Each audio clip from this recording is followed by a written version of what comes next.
Welcome to Mishna, study Masechet Yoma Perek Zayin Mishnah Hey. We finished the avodah, the service of Yom Kippur, and before going to the next perek, we'll speak about what you're allowed and not allowed to do on Yom Kippur, right? Every one of us. We're going to just quickly end off with the garments that the Kohen Gadol wore on Yom Kippur, and we're going to compare the garments of regular Kohen Hadiot with those of the Kohen Gadol. So Kohen Gadol meshamesh b'shmona kelim. The Kohen Gadol wears 8 garments, and the Hadiot has 4. So what are they? I'm going to flip to the picture as I read them through. So firstly, the Kohen, right, the Hediot, what does he wear? If he has bakutonet, b'michnasayim, b'mitznefet, u'be'avnet, right? So he has the kutonet, right? This is the linen tunic, right? The it's a white linen, shirt, apron that he wears. Then you have, after that, you have the michnasayim, right? Pants. Mitznefet, right? So he has a turban, right? Every Kohen has a turban. And the avnet, right? The avnet is the belt, right? I don't know if it's in this picture here, but those are the 4 that the regular Kohen wears. Now, Mosif alav Kohen Gadol, the Kohen Gadol adds another 4. What does he add? The Hoshen, right? So he has the Hoshen Mishpat, that's the breastplate. Inside the Hoshen is the Urim V'Tumim, right? That's the Urim V'Tumim are inside there. Ephod, he also has an ephod, right? That's the what holds up the Hoshen. Me'il, right? He has a apron, right? A blue robe, basically. But tzitz, and he has the tzitz, right? The tzitz on top, which says Kodesh LaHashem.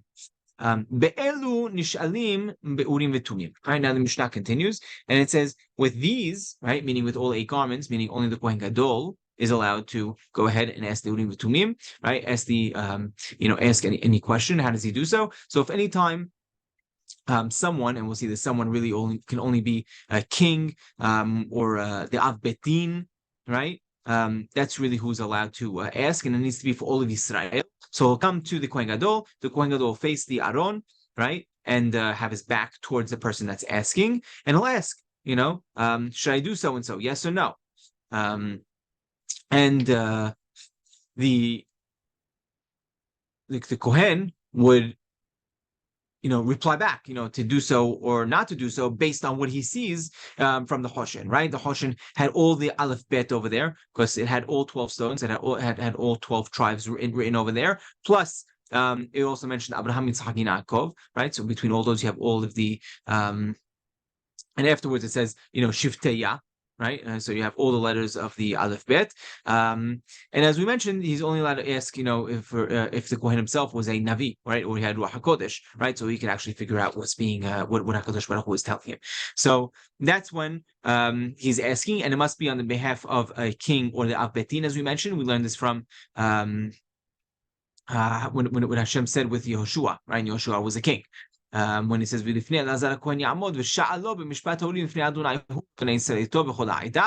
So we learn Bnei Yisrael, that's Mashuach Milchama, Kol Ha'ada, this is Sanhedrin, right? And it needs to be anything close to Tzorach HaTzibur Bo, anytime you need all of it, right? When it says Kol Bnei Yisrael.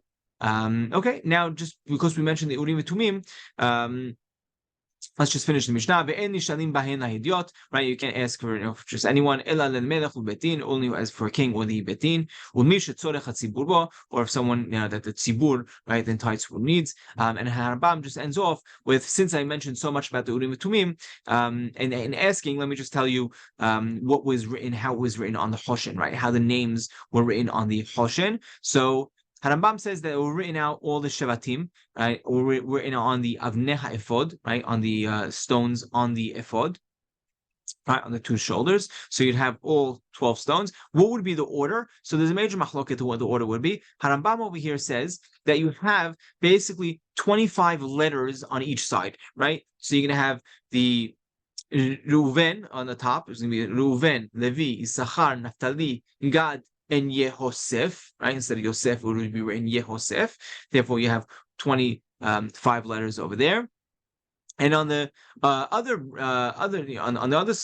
stone, it would say Shimon, Yehuda, Zevulun, right? Where Harambam wrote Zevulun is with 1 vav after the lamed. Dan, Asher, and Binyamin. Binyamin only has 1 yod after the nun, right? So over there, he's going to have 25 and 25 letters, and he has 6 Shevatim on each side.